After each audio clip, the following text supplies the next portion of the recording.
Pokémon Scarlet and Violet sold nearly 27 million copies, despite being one of the buggiest, most broken Nintendo games ever released. Any other franchise would have been crushed by that disaster, but not the Pokémon franchise. And now we've got Pokémon Legends Z-A. Game Freak has got a rare chance to prove the series can be more than just a brand name. The question is, will Z-A finally live up to that Pokémon name, or will fans buy it no matter what? Well, if you enjoyed the video, hit that subscribe button down below for even more Nintendo content here on Power Up Direct. Well, first of all, let's have a look at the state of Pokémon before Z-A. So Pokémon is the biggest media franchise in the world, but in recent years its reputation with fans has been quite rocky. So the last major release, Pokémon Scarlet and Violet, was supposed to be a huge step forward for the series, the first truly open world Pokémon adventure. Instead, it launched as one of Nintendo's most infamous technical failures. Digital Foundry called it a comprehensive technical failure, citing constant frame drops, bugs, and poor image quality. Players reported worlds that felt empty, broken spawn rates, bizarre glitches like Pokemon popping into existence or characters falling through the map. Game Rant even noted that patches fixed little, leaving fans very, very frustrated. And yet none of that stopped the game from selling. Scarlet and Violet went on to ship 26.79 million copies, and that is nearly identical to Sword and Shield's 26.72 million, and far more than Pokémon Legends Arceus. That sold around 15 million copies, despite being considered one of the most exciting and innovative Pokémon games in years. This created a very strange paradox. Pokémon's worst performing game technically was also the biggest commercial success. The Switch era as a whole reflects this pattern. Sword and Shield faced a heavy backlash over Dexit, the removal of hundreds of Pokemon from the Pokédex, and yet it still sold over 26 million copies.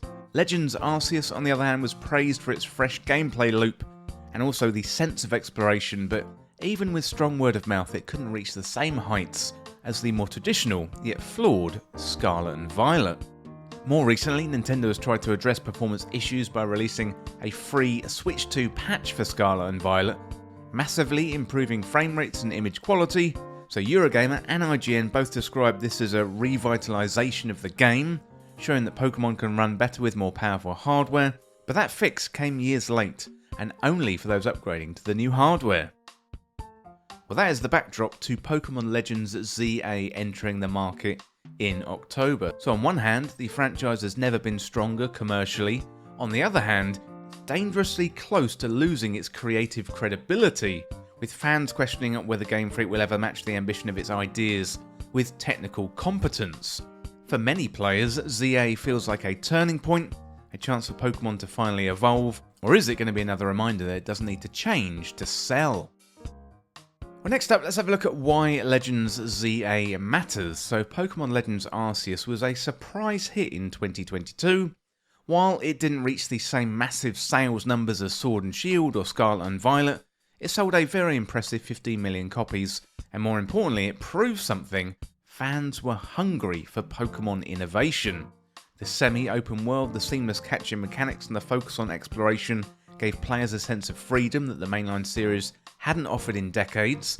Even with the rough visuals, many fans saw Arceus as the boldest step forward for Pokemon in years.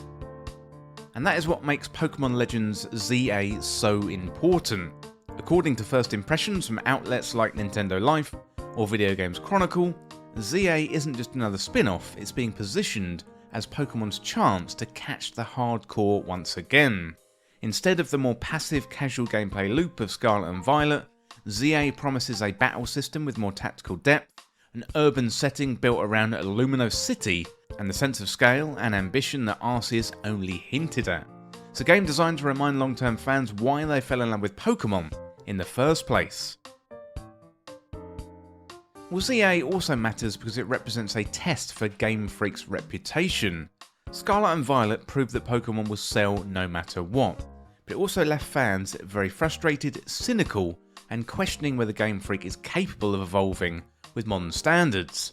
Z-A is a chance to restore trust, to show that innovation and polish can exist side by side in a Pokémon game, and if it succeeds, Legends could cement itself as the prestige line in the series, the place where Pokémon takes risks and also delivers quality. Well, next up, let's have a look at some first impressions and also some of the gameplay innovations in Pokémon Legends Z-A. So, early hands-on impressions paint Pokémon Legends Z-A as a bold step forward, one that's aiming to build on what Legends Arceus started while fixing many of its shortcomings. According to Nintendo Life, Z-A is an attempt to catch the hardcore once again, with mechanics that feel deliberately designed to engage players who want more depth than Scarlet and Violet offered. This is not a game that is simply coasting on that Pokémon name, it is actively trying to refine the formula. One of the biggest highlights so far is the battle system, so IGN's first impressions describe it as faster, more tactical, more immersive, with streamlined animations that keep the pace moving, while still allowing for strategic decision making. This suggests that Game Freak is listening to one of the most common fan complaints, that Pokémon battles have grown stale. By tightening the system without losing the complexity, Z-A could strike the balance between accessibility and depth that the series has long struggled with. The setting itself is also a big innovation, so instead of a wide, mostly empty field, Z-A is built around Lumino City, a dense urban hub that promises vertical exploration and a more lived-in world. Video Games Chronicles preview notes that the city feels alive in ways that past Pokémon environments haven't, offering a new kind of immersion. This urban focus is a sharp contrast to the wilderness-driven Arceus, but it shows that Game Freak's willingness to experiment with new types of spaces while still preserving the freedom that made Legends very, very exciting. So together these impressions suggest that Z-A isn't just a rehash of Arceus, nor is it falling back on Scarlet and Violet's broken foundations.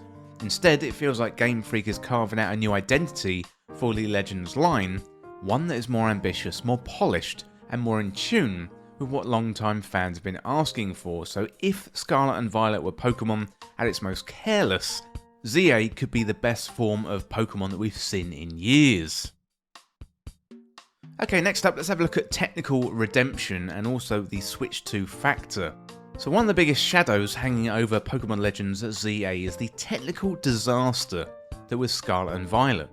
Reviewers and players alike pointed to the broken frame rates, the poor textures, and the barren world as proof that Game Freak had pushed the Switch beyond its limits. Even multiple patches couldn't fully resolve the problems, leaving many fans frustrated with the state of the mainline Pokémon game in 2022. But things have started to change, so with the launch of the Switch 2, Scarlet and Violet received that free next-gen upgrade, and the results were surprisingly good. IGN reported the Switch 2's upgrade as massive and suggesting it bodes well for the future of Pokémon on the new hardware. This matters because it shows Pokémon doesn't have to be limited by outdated technology anymore. If Z-A is being developed with the Switch 2 in mind, it could finally deliver the kind of visual fidelity and smooth performance fans have been waiting for. So imagine the open exploration of Arceus on the scale of Lumino City, but without the constant frame drops or immersion breaking glitches. Yeah, for the first time in years, a Pokemon game could feel modern. And that is what makes Legends Z-A a potential turning point. Scarlet and Violet prove that fans will buy a Pokemon game no matter how broken it is.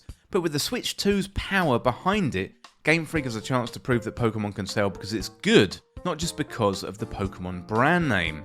If Z-A takes advantage of the hardware, it could redefine expectations for the entire franchise moving forward. Well, Pokémon is at a pivotal moment. Scarlet and Violet proved the series can survive, even thrive, in spite of the broken performance and disappointed fans. Nearly 27 million copies sold shows just how unshakable this brand is. But Pokémon Legends Z-A represents something different. It's not just about sales figures, it's about trust, reputation, and whether Game Freak can show that Pokémon is capable of genuine evolution. And from what we've seen so far, Z-A has the potential to deliver. A refined battle system, the bold setting of Lumino City, and the promise of better technical performance on the Switch 2 all suggest a game design not just to sell, but to win back the hardcore fans who felt left behind.